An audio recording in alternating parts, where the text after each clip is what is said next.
안녕하세요. 사람의 앞일이란 모른다는 이야기를 많이 하는데요. 저는 어릴 때 그다지 긍정적인 사람이 아니어서 그런지 그 말을 별로 믿지 않았어요. 제가 살던 동네는 지방에 너무 크지 않은 곳이었는데 저희 조상님 때부터 남의 집에서 살기를 하면서 꽤 어렵게 살았거든요. 가난은 대물림 된다는 누군가의 말이 사실인지 저희 집안은 대대로 어려운 가정 형편을 좀처럼 벗어나기가 힘들었어요.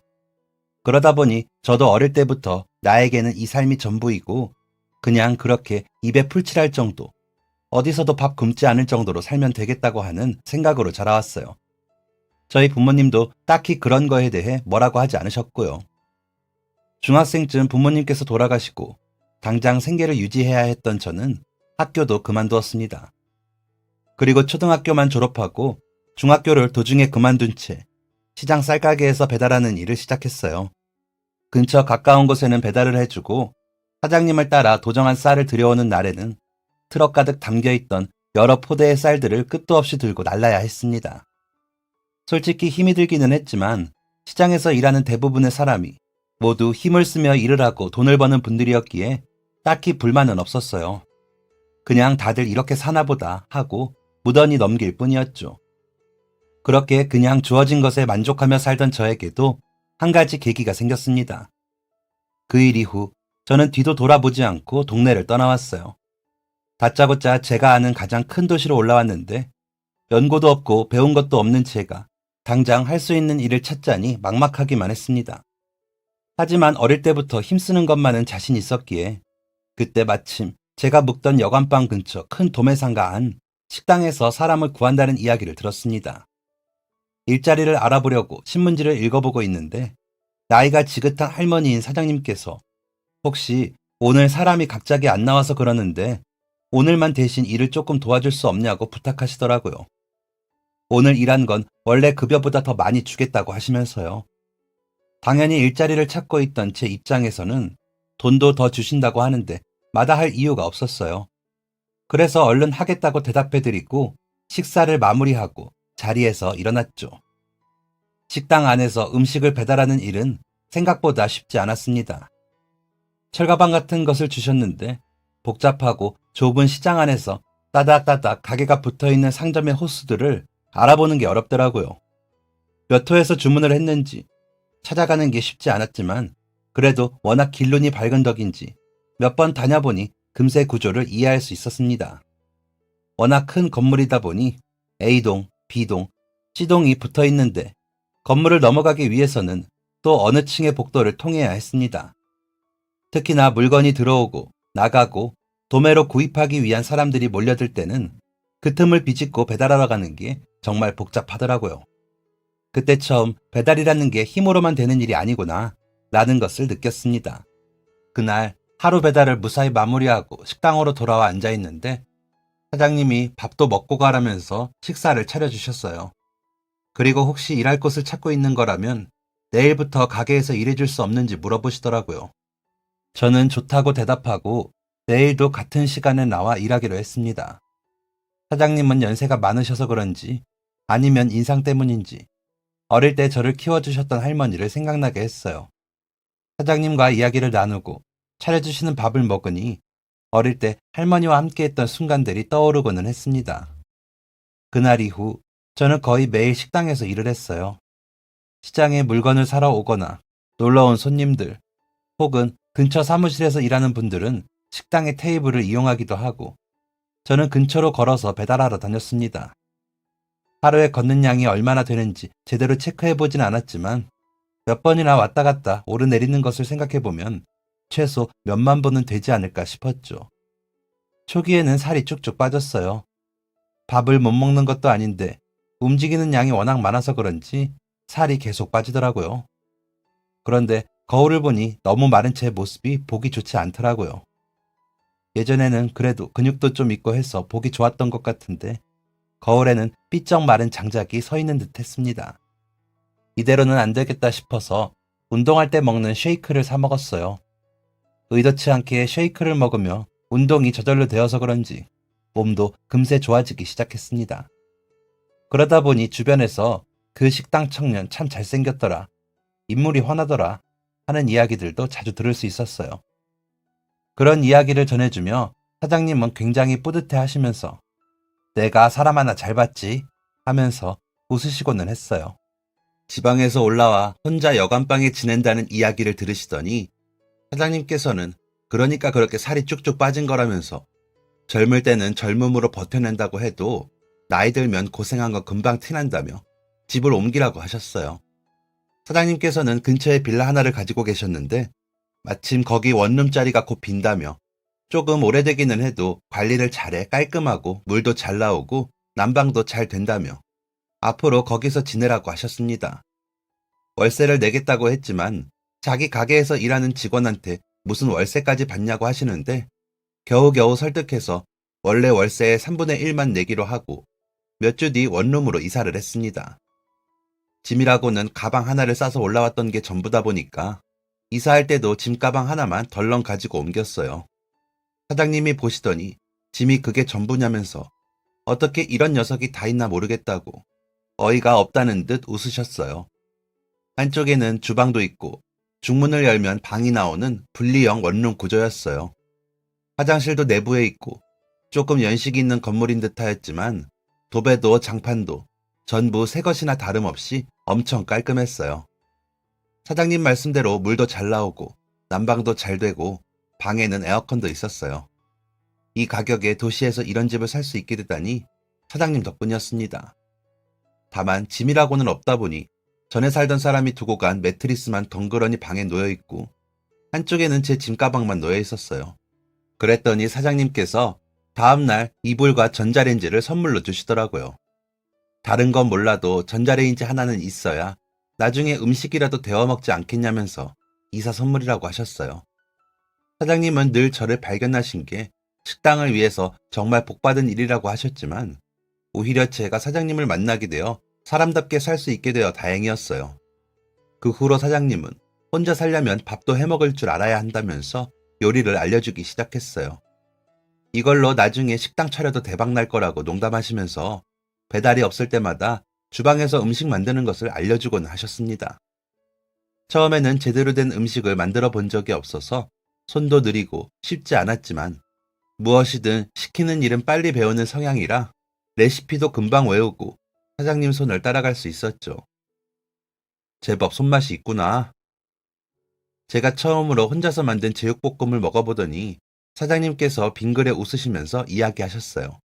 그 후로 종종 가게가 끝날 때 저에게 이런저런 요리를 만들어 보라고 시키셔서 제육볶음, 오징어볶음, 계란말이, 된장찌개, 김치찌개 등등 다양한 음식들을 만들어서 사장님과 함께 먹었어요. 가끔은 소주 한 병을 꺼내어 반주를 기울이며 저희는 사장님과 직원이 아닌 얼핏 보면 그냥 할머니와 손주 같았죠. 사장님은 농담처럼 내가 앞으로 살면 얼마나 살겠냐고 자식들도 줄줄이라 너머까지 물려줄 수 있는 건 별로 없겠다만 그래도 자기 머릿속에 들어있는 거라도 나눠주고 가야겠다고 말하곤 하셨어요. 그래서인지 요리하는 법, 식당 자리 찾는 법, 손님을 단골로 만드는 법, 나아가 세금 계산을 어떻게 하는지, 공과금은 대략 얼마 정도가 나오는지, 인건비는 매출에 얼마 정도를 써야 하는지 등등 가게를 운영하는 모든 것을 저에게 알려주셨어요. 덕분에 저는 남들은 줄 서서도 받기 힘들다는 경영 수업을 월급까지 받으면서 들을 수 있었습니다. 어느새 식당에서 일한 지도 몇 년이 되었고 모아둔 돈도 꽤 불어났습니다. 이제 식당 일도 눈 감고도 할 수 있을 정도로 익숙해졌죠. 그 사이 사장님은 앞으로 얼마나 살겠냐고 이야기하셨던 게 농담이 아니셨는지 점점 몸이 약해지기 시작했어요.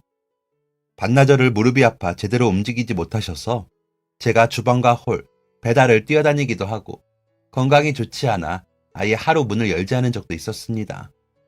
이제 슬슬 이별의 순간이 다가오는 건가 하는 느낌이 어렴풋이 들기 시작했어요. 그리고 어느 날 사장님께서는 저를 불러 이제 슬슬 가게 운영을 정리해야 할 것 같다고 하셨어요.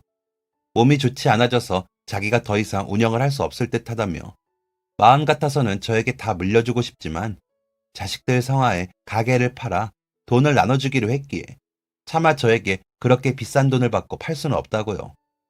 대신 자기가 알려준 것들로 좋은 식당을 차리라는 이야기도 하셨어요. 재능도 있고 손맛도 좋고 또 누구보다 일머리도 빠르고 열심히 하려는 근성과 꾸준히 하는 성실함이 있으니 어디를 가도 성공할 거라면서요. 그러면서 통장 하나를 내미셨어요. 이게 뭐냐고 여쭤보니 그동안 제가 냈던 월세를 모아서 저축하고 계셨다고 했어요. 처음부터 저한테 월세 받을 생각은 없었다고 하도 내겠다고 우기길래 어쩔 수 없이 받기는 했지만 자기 주머니에 들어가는 게 마음이 불편해서 따로 모아두었다고 하셨어요. 그리고 그 돈에 제가 낸 월세만큼을 더 붙여서 매달 저축을 하셨다고 했어요. 통장을 열어보니 상당한 금액이 들어있었는데 그동안 열심히 일해주어 퇴직금도 넉넉히 챙겼다고 하시더군요. 예상치 못한 선물에 저는 눈물이 왈칵 쏟아졌어요. 사장님은 다 큰 사내 녀석이 뭘 이런 거로 눈물을 보이냐면서 웃어버리셨죠. 저는 엉엉 울고 싶은 마음을 억지로 겨우 참았습니다. 사장님은 제 머리를 쓰다듬어 주시면서 어디를 가도 잘 살라고, 그래서 그동안 돈 없다고, 배운 거 없다고 무시한 사람들에게 본때를 보여주라고, 혼쭐을 내주라고 웃으며 이야기하셨어요. 몇 주 후, 가게는 매출이 워낙 좋고 입지가 좋은 덕분에 좋은 값에 판매가 되었습니다. 가게는 한 가족분들이 넘겨받았는데 배달하는 분까지 가족 사업을 할 예정이라 저는 배달 일도 그만두기로 하였어요. 사장님께서도 이제 배달 일 대신 우두머리가 될 방법을 찾으라고 조언하기도 하셨고요. 가지고 계신 빌라도 정리하기로 하신 터라 저는 집도 이사를 했어요. 다행히 사장님이 이전에 도움을 준 분 중 부동산 중개인으로 일을 하신 분이 있어 괜찮은 집을 좋은 가격에 구할 수 있었어요. 그분도 자신이 힘들고 어려운 때에 사장님께 많은 도움을 받았다고 하시더군요. 그래서 사장님께서 부탁하신 경우에는 중개 수수료도 받지 않고 일을 도와드리고 있다고 하셨어요. 마지막으로 사장님과 인사를 나누고 헤어졌어요. 사장님께서는 무릎도 많이 안 좋아져서 쉬기도 할 겸 가족들과 시간도 보낼 겸 외국에 나가 있는 아들 집으로 가신다고 하시더라고요. 한동안 손주들도 봐주면서 거기서 지내실 거라고, 해외라고 해봤자 다 사람 사는 곳인데 금방 적응할 거라고, 놀러 오고 싶을 때 언제든 놀러 오라는 말씀도 덧붙이셨죠. 이사를 하고 나서 저는 근처에 학원을 알아봤어요. 사장님 말대로 우두머리가 될 준비를 하기 위해서였죠. 그렇게 처음 시작한 것은 한식 조리사 자격증 따기였어요. 도매 시장에서 배달할 때 알게 된 사장님 중 한 분이 도매 일을 도와줄 수 없냐고 하셔서 새벽에는 시장에서 일하고 집에 와서 빠르게 샤워만 하고 오전에는 자격증 공부를 했어요. 사장님이 알려주셨던 것들이 도움이 되기도 하고 사장님께 배우지 않은 부분들을 배우기도 했어요. 그렇게 학원에 다니며 시험 준비를 꾸준히 했고 다행히 그 해가 가기 전에 한식조리 자격증을 취득할 수 있었습니다. 그 후 학원에서 권하는 다른 자격증들도 취득하게 되었어요. 양식 자격증이랑 커피를 만드는 바리스타 자격증도 합격했죠. 그리고 그동안 모은 돈을 가지고 이전에 도움받았던 중개인분을 통해서 가게를 알아보기 시작했어요. 대학가 근처에 괜찮은 매물이 나왔다고 해서 둘러보니 제가 딱 원하던 크기랑 가격대더라고요. 얼른 가게를 매입했고 인테리어부터 메뉴 구성까지 전문가분들의 도움을 받아서 꼼꼼하게 준비했습니다. 사실 그동안 사장님에게 이런저런 것들을 배우면서 언젠가는 너도 네 가게를 차려야 할 날이 올 거라고 준비해두라고 하셨거든요. 그때 오랫동안 메뉴는 어떻게 할지, 자리는 어디가 좋을지를 생각해 두었기에 가게는 일사천리로 준비되었습니다. 가게가 제대로 운영이 될지 불안했던 저는 처음에는 점심 장사만 시작했어요. 그래서 새벽에는 도매 일을 하고 점심에는 가게 문을 열어서 학생들이 접근하기 수월한 한식을 팔았습니다. 내부 인테리어는 요즘 친구들이 좋아한다는 느낌으로 꾸며서 메뉴 자체는 백반집과 비슷하지만 가게는 카페 같은 예쁘고 깔끔한 느낌이 나는 곳으로 꾸몄어요. 테이블이나 접시도 신경 썼어요. 그래서 메뉴 자체는 볶음과 찌개를 파는 한식집이지만 분위기는 파스타집에 데이트하는 분위기를 연상시켰죠. 그랬더니 점심시간이지만 손님이 바글바글했어요. 특히 근처에 여대생들이 많이 방문했고 데이트하러 온 듯한 젊은 남녀분들도 꽤 많이 보였습니다. 밖에 테이블이 보이는 긴 형태의 주방을 만들어서 안에서 음식 만들고 밖으로 나와 마지막으로 파나 잘라둔 청양고추, 깨, 김가루 등등을 뿌려서 자리로 가져다 주었습니다. 마무리 장식을 올리는 공간의 한쪽에는 커피 기계를 가져다 두었는데요. 메뉴판에는 제가 만들 줄 아는 커피 종류도 적어두었어요. 그랬더니 식사를 마치고 커피를 자리에서 마시거나 혹은 가져가기 위해서 주문하는 친구들도 있더라고요. 어느새 점심시간에는 자리가 꽉 차서 밖으로 대기하는 사람들이 생길 만큼 장사가 잘 되기 시작했어요.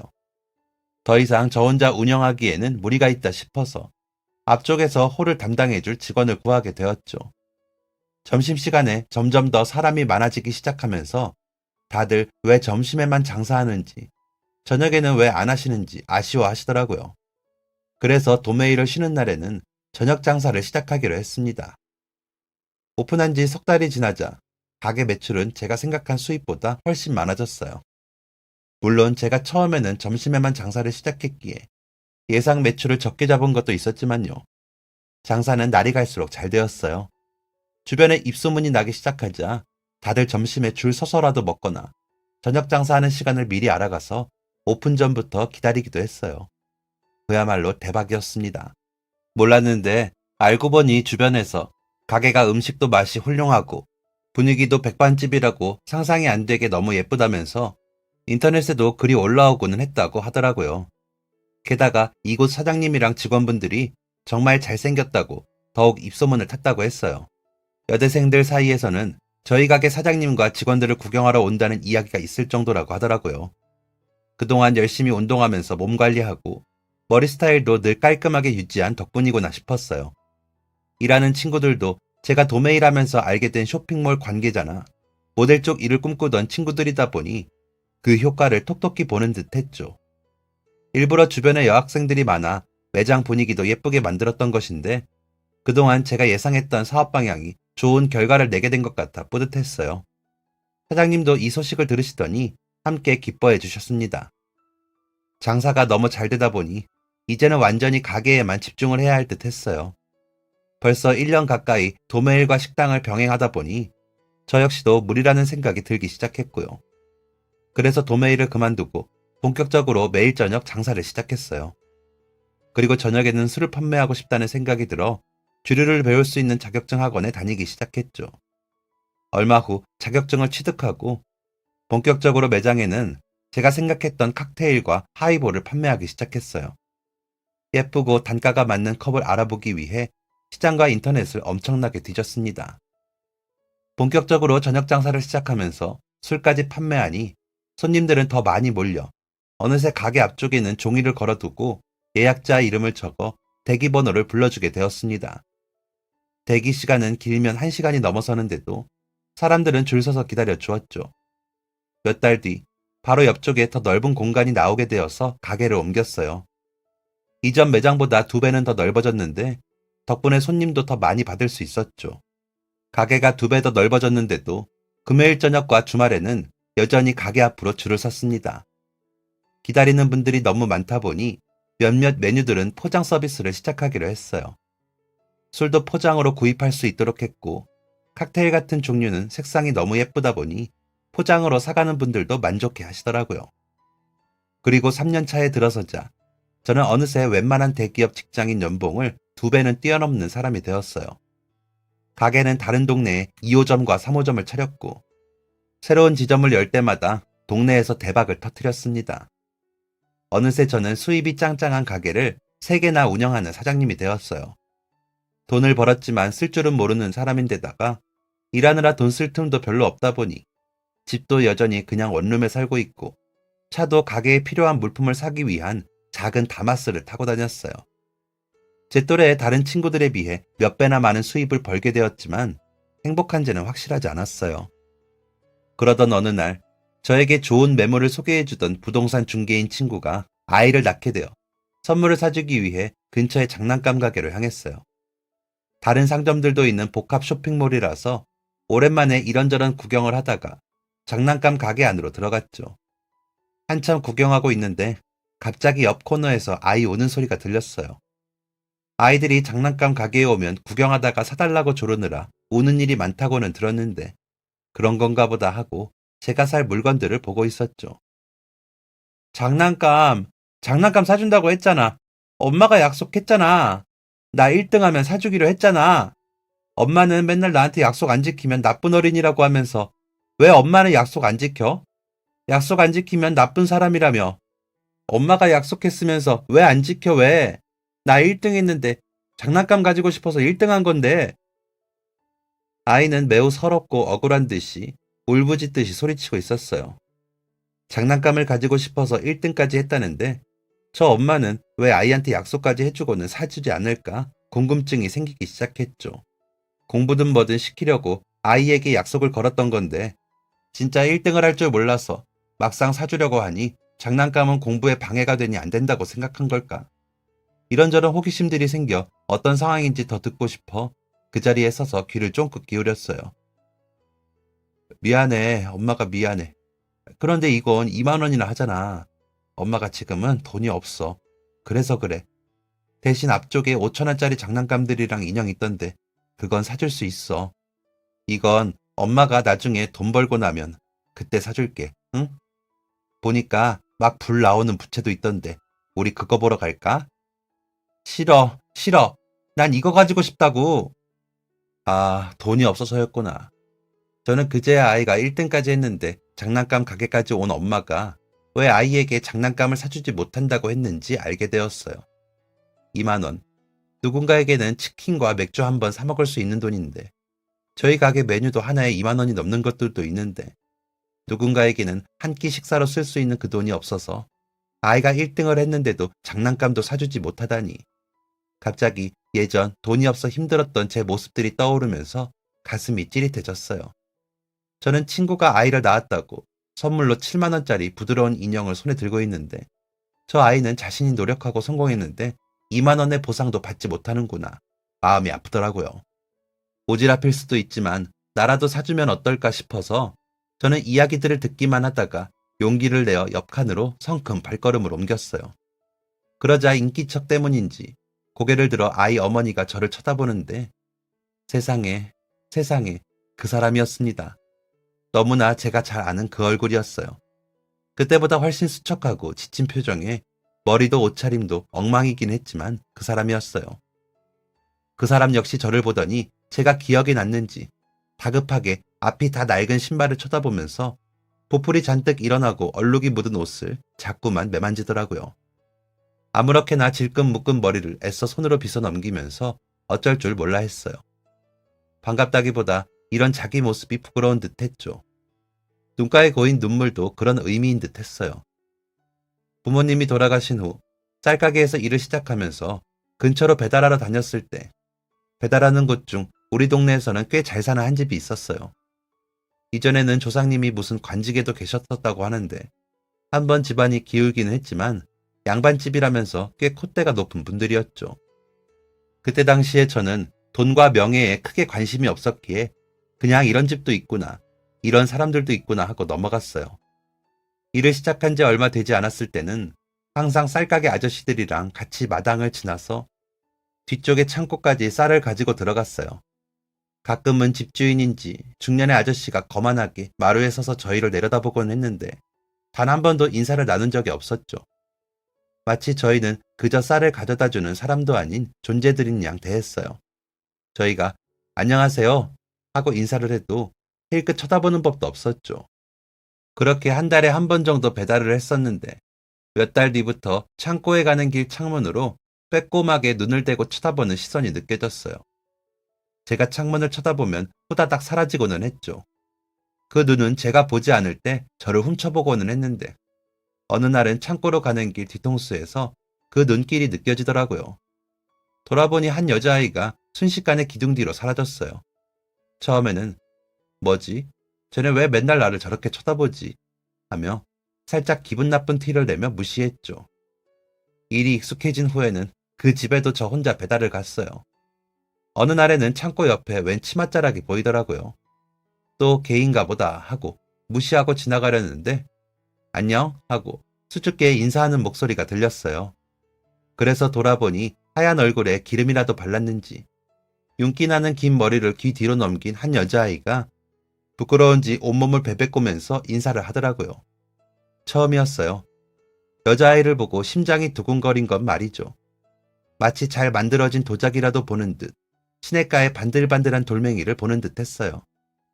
하얗고 뽀송뽀송해 보이는 피부에 댕글댕글한 까만 눈, 잘 익은 사과만큼이나 빨간 입술에 어디서 저렇게 예쁜 색을 구했는지 궁금할 정도로 화사한 분홍빛 원피스를 입고 있는데 이렇게까지 사람이 다를 수 있나 싶은 생각이 들 만큼 머리부터 발끝까지 그냥 저랑 완전히 다른 사람인 것 같았어요. 나? 저는 그에 비해 허름한 옷에 일하느라 땀을 줄줄 흘리고 아무렇게나 빡빡 깎은 잔디 같은 머리를 하고는 대답도 굉장히 멍청해 보이는 말투로 했어요. 저도 모르게 정신이 쏙 빠져나가는 듯 했는데 다행히 얼른 다시 정신을 차리고 떡 벌어졌던 입부터 닫았죠. 그 애는 수줍은 듯이 웃더니 장밋빛 같은 볼이 더욱 붉어졌어요. 그러더니 손에 들고 있던 종이 뭉치 하나를 내밀었죠. 이게 뭔데? 안에를 열어보니 웬 노란 덩어리가 있었어요. 카스텔라인데 어제 아버지 친구분이 사왔어. 진짜 달고 맛있는데 그거 보니까 너 주고 싶다는 생각이 들더라. 가져가서 먹어봐. 라고 말하더니 도망치듯이 사라졌어요. 그날 집으로 가져가서 카스텔라를 먹는데 엄청나게 달고 맛있었어요. 그런데 맛있는 빵보다는 머릿속에 온통 오늘 만났던 그 여자의 얼굴만 둥둥 떠다녔죠. 그리고 다음 배달은 언제일까 하는 생각으로 한 달이 지나갔어요. 배달 날짜가 되자 저는 그 무거운 쌀가마니가 무거운 것도 느껴지지 않더라고요. 걸음은 점잖은 듯이 걷고 있었지만 마음속은 또다시 그 여자애를 볼 수 있을까 하는 생각에 심장이 쿵쾅거렸어요. 그리고 아니나 다를까 창고 옆에 마루에 앉아 책을 읽고 있던 그 애와 딱 마주쳤죠. 창고에 쌀을 두고 나오자 그 애는 편지를 하나 내밀었어요. 그러더니 또 후다닥 사라졌죠. 집에 와서 낮에 그 애가 준 편지를 읽어보니 안녕으로 시작하는 인사부터 자기 이름 그리고 만나서 반갑다는 이야기가 쓰여 있었어요. 괜찮으면 답장을 줬으면 좋겠다는 추신도 적혀 있었죠. 태어나 처음으로 여자애한테 편지를 썼어요.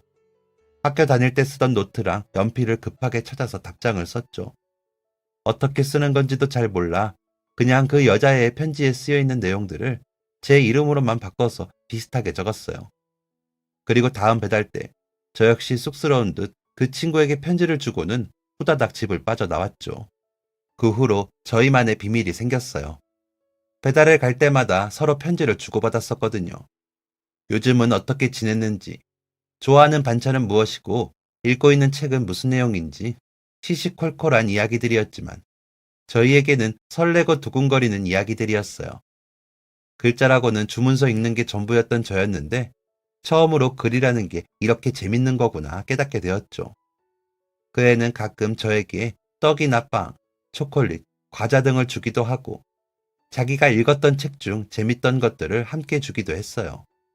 그에 비해서 저는 그 애에게 전해줄 게 별로 없었는데 가끔 예쁜 조약돌을 주워주거나 산에서 발견한 완벽한 모양의 나뭇잎, 길에서 주웠던 꽃으로 만든 반지 같은 것을 주기도 했어요. 저는 그 애의 편지를 받는 게 너무 재밌었는데 그 애 역시도 그랬으면 좋겠다는 생각이 들었어요. 그래서 글을 잘 쓰기 위해서 글을 읽어야겠다 싶어 동네 헌책방에서 소설이나 시집을 구해서 읽기 시작했죠. 괜찮은 내용은 따로 적어두었다가 나중에 편지에 응용해서 쓰기도 했어요. 인사말로 주고받던 편지는 어느새 저를 변화시키고 있었어요. 그렇게 한 해를 꼬박 편지만 주고받으며 보냈는데 어느 날은 설을 앞에 두고 그 애가 시장에 나왔더라고요. 예쁜 원피스를 차려입고 머리도 귀엽게 따아서는 일하는 아주머니와 함께 구경을 하다가 쌀가게 앞으로 일부러 오더니 저에게 인사를 건넸어요. 그 집 밖에서 본 건 처음이라 당황스러우면서도 기분이 좋더라고요. 그 애도 같은 마음인지 오늘 저랑 인사하고 싶어서 일부러 아주머니가 장 보러 온다고 하길래 따라 나왔다고 했어요. 그 후 종종 그 애는 시장으로 왔어요. 저는 가끔 그 애의 고등학교 근처에서 기다렸다가 집 가는 길을 함께 하고는 했죠. 마음 같아서는 매일 데려다주고 싶었지만 일 때문에 그럴 수는 없었어요. 아쉬운 마음이 들었지만 아쉬운 만큼 함께 있는 얼마 되지 않는 시간이 소중했죠. 성인이 된 저희는 조금 더 간이 커져서인지 종종 다른 동네로 가서 밥도 먹고 극장도 가고 데이트를 즐겼어요. 저희는 서로 비밀로 하자고 이야기를 한 적은 없지만 왜인지 자연스럽게 저희 사이를 비밀로 하고 있었죠. 사실 그 애의 부모님을 떠올리면 왠지 이렇게 만나야 할 것 같았어요. 가끔 그 애는 자기 집에 놀러도 오고 부모님이랑 인사를 하면 어떠냐고 물어보기도 했지만 저는 거만하던 그의 아버지의 모습을 떠올리며 아직은 때가 아닌 듯하다고 답했죠. 하지만 세상에 완전한 비밀은 없다고 저희가 연애하고 있다는 이야기가 솔솔 나오기 시작했어요. 저는 그래도 저희 입을 통해서 듣는 게 낫다고 생각해 용기를 내어 그의 집으로 찾아가게 되었죠. 머리도 자르고 옷도 일부러 셔츠도 사입고 구두까지 사서 신었어요. 그리고 비싼 케이크도 사서 그의 집으로 찾아갔죠. 항상 인사를 해도 투명인간 취급하던 그의 아버지는 처음으로 저를 힐끗 쳐다봤어요. 신발을 벗고 안으로 들어가자 넓은 거실의 테이블에 그의 부모님이 앉아 있었죠. 저는 용기를 내어 제가 사랑하는 사람이라고 정말 행복하게 해줄 자신 있다고 큰소리 쳤어요. 그동안 돈도 많이 모아두었다고 앞으로도 더 열심히 일해서 벌 거라고 호소하다시피 이야기했죠. 하지만 그 아버지는 저를 벌레 보듯이 쳐다봤어요. 그렇게 싸늘하고 차가운 시선은 그때 처음으로 느껴봤죠. 그러더니 길게 말하지도 않으셨어요. 네가? 무슨 수로? 몇 마디 안 되는 짧은 말이 제 가슴 속에는 칼처럼 꽂히는 듯 했어요. 입으로는 지금까지처럼 성실하게 일해서 힘들지 않게 해주겠다고 말하고 있지만 가슴 한편으로는 내가 정말 이 애를 고생시키지 않을 수 있을까 하는 생각이 들었죠. 그 애의 부모님은 단호했어요. 너처럼 부모도 없고 가난한 집 자식이랑 내 딸이 연애하는 꼴은 못 본다고 하시면서 당장 나가라고 하셨죠. 태어나서 그렇게 자존심이 상했던 적은 처음이었어요. 다음 날 쌀가게로 출근하니 사장님이 앞으로 나오지 않아도 된다고 하시더라고요. 그 집에서 제가 일한다면 쌀 거래를 끊겠다고 하셨다네요. 저는 어쩔 수 없이 일을 그만두게 되었고 다른 곳에서 일을 해보려 알아봤지만 다들 눈치를 보는 듯 했어요. 그 후로 그 애 역시 집안에 갇혀서 한동안 만날 수 없게 되었죠. 그래도 그 애가 보고 싶어서 집 앞을 몇 날 며칠 서성였어요. 마침 부모님이 외출한 사이 그 애는 제가 기다리는 것을 알았는지 잠깐 집에서 빠져나올 수 있었죠. 그 애는 그동안 너무 보고 싶었다며 엉엉 울었어요. 저 역시 그의 얼굴을 보자마자 눈가에 눈물이 고였죠. 그냥 우리 도망치자. 도망쳐서 같이 살자. 그 아이는 자기는 좋은 집도 다 필요 없다고 저만 있으면 된다면서 이야기하더라고요. 저도 같은 마음이기는 했지만 이건 아니라는 생각이 들었어요. 그 애를 위해서도 고생길이 훤한 길로 데려가서는 안 된다고. 저는 어떻게든 방법을 찾아볼 테니 기다려달라고 했어요. 저는 다시 한번 말쑥하게 차려입고 그 애의 집 문을 두드렸어요. 그리고 다시 한번 그의 부모님 앞에서 무릎을 꿇고 제 뼈와 살이 갈아지는 한이 있더라도 따님만큼은 행복하게 해주겠다고 고생시키지 않겠다고 빌듯이 이야기했죠. 말귀를 못 알아듣는구나. 우리 딸은 너랑 태생부터 달라. 너도 너희 부모님도 너희 부모님의 부모님도 한 번도 그 거지꼴을 면하지 못했는데 네가 대체 무슨 수로 내 딸을 고생시키지 않고 행복하게 해주겠다는 거냐? 우리 딸은 너같이 돈도 없고 부모도 없는 애한테 못 보낸다. 저는 쫓겨나듯이 그 집에서 나왔어요. 그리고 제가 들었던 말을 다시 곱씹으면서 처음으로 주먹을 불끈 쥐고 그래, 돈이 문제라면 그 돈 내가 벌어서 보여주겠다 라고 다짐했습니다.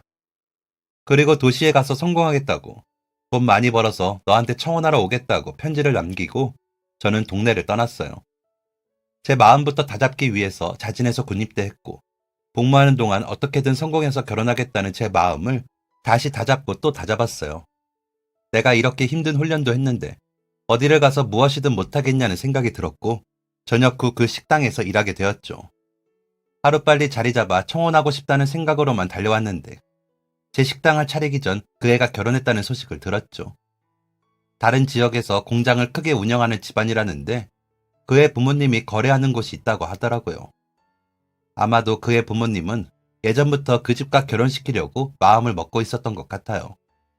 그 후 마침내 제 식당을 열어서 보기 좋게 성공했지만 제가 성공하기 위해 목표했던 그 애는 이제 다른 사람의 아내가 되어 있었죠. 그래서 사실 그동안 매출이 아무리 잘 나와도 정말 행복하지는 않았어요. 제 사업이 성공했다는 점이 기분이 좋기는 했지만 제 사업을 성공시키고 싶었던 목표가 사라졌었거든요. 그런데 제 오랜 목표가 제가 늘 꿈꾸었던 그 사람이 제 삶이 변화할 수 있는 계기가 되어주었던 그 사람이 지금 너무나도 남루한 모습으로 제 앞에 서 있었어요. 저도 모르게 달려가서 저는 그 애의 손부터 부여잡았어요. 그 애는 자기 손을 빼면서 미안, 나 엉망이야 라고 하더라고요.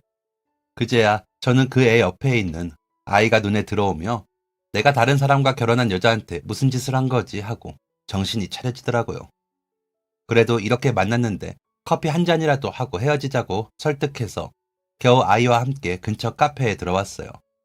초콜릿 음료와 케이크를 사주자 아이는 너무 기뻐하면서 조금 전 장난감 때문에 울던 것은 잠시 잊었더라고요. 잘 지냈어?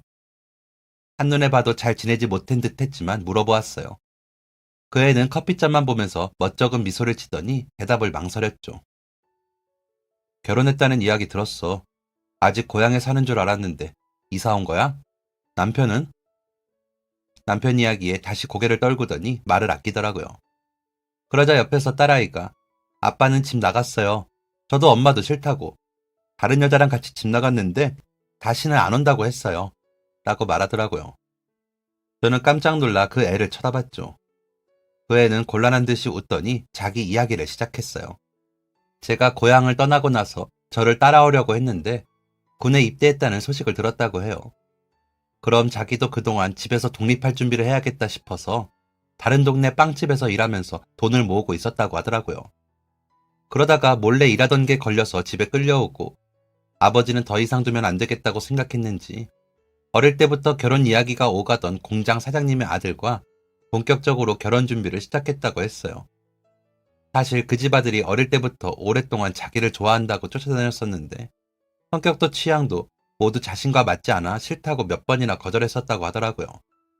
그런데 어른들이 나서서 준비하니 자기 의견 같은 것은 더 이상 중요하지 않았죠.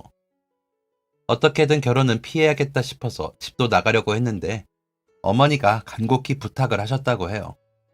사실 운영하던 사업이 어려워서 그 집에서 도와주지 않으면 당장 파산할 위기라고. 그래서 어쩔 수 없이 결혼을 서두르게 된 것도 있다고. 제발 네가 한 번만 우리 집안을 위해서 도와달라고 하셨다네요. 결국 그렇게 은행에서 담보를 맡기고 대출을 받는 듯 그 집으로 시집을 가면서 집안은 파산을 면했어요. 하지만 얼마 가지 않아 집안은 쫄딱 망해버렸고 그 이후 시댁과의 갈등은 더욱 깊어졌죠. 시어머니는 대놓고 돈 주고 사온 며느리라면서 너희 집에 그렇게 큰 돈을 줬는데 웬만한 가정부보다 일을 낫게 해야 하지 않겠냐고 닥달을 하셨다고 해요. 집안에서 제대로 숨조차 쉴 수 없이 온갖 갑질과 모진 시집살이를 견디며 하루하루 제 생각 하나만으로 버텼다고 하더라고요. 저한테 못되게 굴어서 더 용기 있게 나서지 못해서 자신이 받는 벌이라고 생각하고 견디고 또 견뎠다고 해요. 그나마 시댁에서 받는 용돈이라도 있어야 부모님에게 전해줄 수 있어서 참기도 했고요. 아이를 낳으라는 시어머니의 성화에 결국 임신하게 되었는데 그래도 임신을 한 동안에는 시어머니가 무척 잘해주셨다고 했어요. 하지만 막상 딸이라는 사실을 알게 되자 시어머니는 다시 이전보다 더 모질게 구박하기 시작했죠. 그렇게 기다리던 손주를 딸아이라는 이유로 한 번도 안아주지도 눈도 마주치지도 않았다고 하더라고요.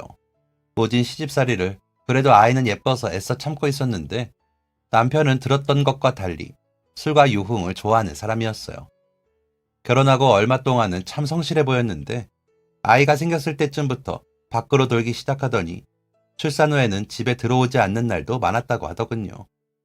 그렇게 술과 유흥에만 빠져있던 탓인지 공장 운영도 제대로 하지 못해 얼마 안 가 공장도 문을 닫게 되었어요. 그 후에도 여전히 정신을 못 차리고 아이 아버지가 되어서는 생계를 유지할 생각도 없이 밖으로 나돌았다고 하더라고요. 그러면 그럴수록 집안도 망하고 아들도 저렇게 된 건 다 집에 사람이 잘못 들어온 탓이라면서 시어머니는 아이가 보는 앞에서 자기에게 소리를 지르고 욕을 하기도 하고 등짝을 때리기도 하고 차려놓은 밥상을 집어던지기도 했다고 해요. 그리고 손녀에게도 네가 아들이기만 했어도 네 아빠가 저래는 안 됐을 텐데 이라며 폭언을 일삼았다고 하네요. 이야기를 듣는데 너무 화가 나서 손발이 부들부들 떨렸어요. 제가 가장 사랑하던 사람이 잘 빚은 도자기처럼 예쁘고 곱기만 하던 사람이 그런 취급을 받아왔다니. 저는 너무나 소중해서 함부로 다가가지도 못했던 사람인데 이 사람을 지켜주고 싶어서 제 몸 하나 부서지는 것도 두렵지 않았는데 너무 가슴이 아팠어요. 그리고 그 옆에서 그런데 저는 괜찮았어요, 할머니가. 그래도 엄마는 저를 사랑하니까요.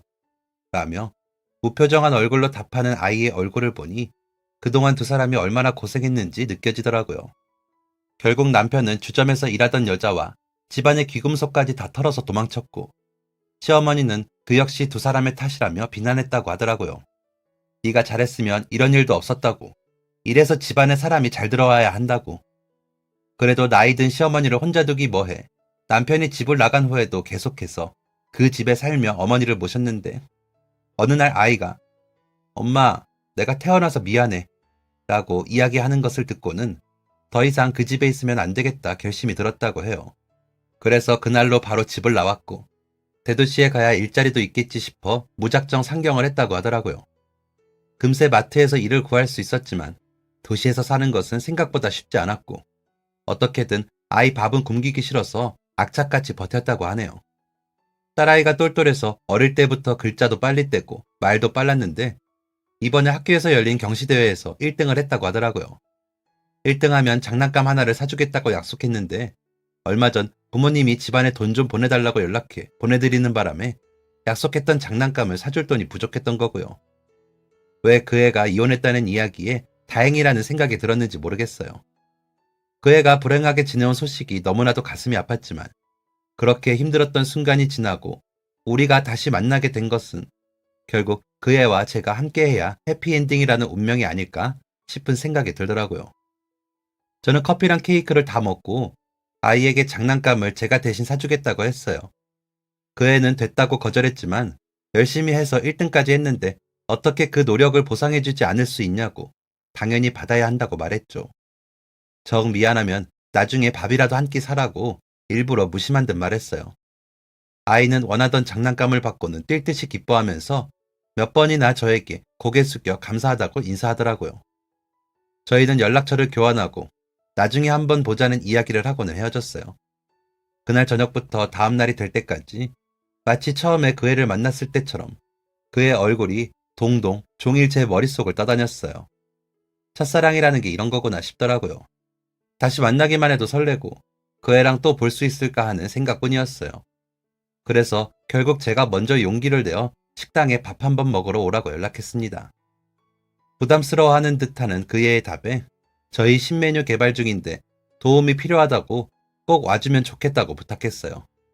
마지못해 알겠다고 대답하더니 혹시 아이도 같이 갈 수 있는지 물어보더라고요.